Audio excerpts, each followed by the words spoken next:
একসময় যেন তার কথাতেই চলত দেশ, তার ঘোষণাতেই পালন হতো গুরুত্বপূর্ণ বিভিন্ন কর্মসূচি। অবস্থা এমন হয়েছিল যে দেশ তখন আওয়ামী লীগ সরকার নাকি ইমরান এইচ সরকার চালাচ্ছে সেটি নিয়েছিল ব্যাপক আলোচনা সমালোচনা। বাকপটু ইমরান সরকার চেতনার বয়ান তুলে ফ্যাসিস্ট শেখ হাসিনার নানান কর্মকাণ্ড বাস্তবায়নের ক্ষেত্র তৈরি করতেন, যার পেছনে ছিল ক্ষমতাসীনদের কোটি কোটি টাকার খেলা। এক দুদিন নয়, সরকারি পৃষ্ঠপোষকতায় মাসের পর মাস রাজধানীর গুরুত্বপূর্ণ শাহবাগ মোড় দখল করে চলে গণজাগরণ মঞ্চের কার্যক্রম। জনভোগান্তির তোয়াক্কা না করে শাহবাগে বসে জামাত নেতাদের ফাঁসি দিতে চাপ প্রয়োগ করতে থাকেন দেশের বিচার ব্যবস্থার উপর। বিচার বিভাগকে একের পর এক রায় পরিবর্তনে বাধ্য করে ইমরান বাহিনী। এখানেই শেষ নয়, শাহবাগ থেকে ইমরানের দেওয়া ঘোষণায় দেশের বিভিন্ন স্থানে জামাত এবং ডানপন্থীদের ব্যবসা প্রতিষ্ঠানেও হামলা চালায় ছাত্রলীগ।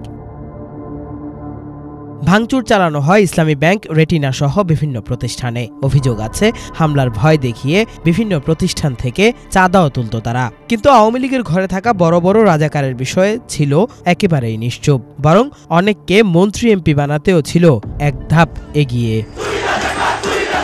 এখানেই শেষ নয়, ইসলাম বিদ্বেষী নানান জিকির তুলে ধর্মীয় বিদ্বেষ ছড়াতে থাকে ইমরান ও তার অনুসারীরা। পরিকল্পিত সেই আন্দোলনকে পুঁজি করে আলেম ওলামাদের উপর অমানুষিক নির্যাতন চালায় আওয়ামী লীগ, যার ধারাবাহিকতায় মতিঝিল শাপলা চত্বরে হেফাজতের উপর বর্বর ক্র্যাকডাউন চালায় হাসিনার পুলিশ বাহিনী। তারপর থেকে ওয়াজ মাহফিলে দেওয়া হতো বাধা। সরকারের একনায়কতান্ত্রিক মনোভাবের সমালোচক ইসলামিক চিন্তাবিদদের কোণঠাসা করতে উগ্রবাদী বা জঙ্গিবাদের তকমা দেয় আওয়ামী লীগ সরকার। গণজাগরণের নামে ইমরান লাকির এই নাটক চলে আওয়ামী লীগকে দ্বিতীয় মেয়াদে ক্ষমতায় বসানো পর্যন্ত। তত্ত্বাবধায়ক সরকার ব্যবস্থা বাতিল করে ২০১৪ সালের ৫ জানুয়ারি একতরফা নির্বাচনের মাধ্যমে আবারও ক্ষমতায় আসে আওয়ামী লীগ। সে সময় হাসিনাকে প্রধানমন্ত্রীর আসনে বসানো পর্যন্ত সক্রিয় ছিল গণজাগরণ মঞ্চ নামের ফ্যাসিবাদতন্ত্রের এই তল্পিবাহক। এরপর কোটি কোটি টাকা বাগিয়ে বিদেশে চলে যান ইমরান এইচ সরকার। একসময় বিলীন হয়ে যায় গণজাগরণ মঞ্চ।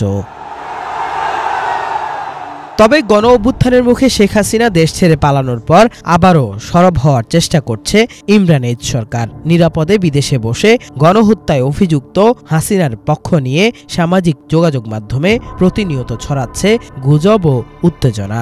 দেশবিরোধী নানান অপপ্রচারেও সক্রিয় আওয়ামী লীগের আমলের বিকল্প সরকার খ্যাত এই ইমরান।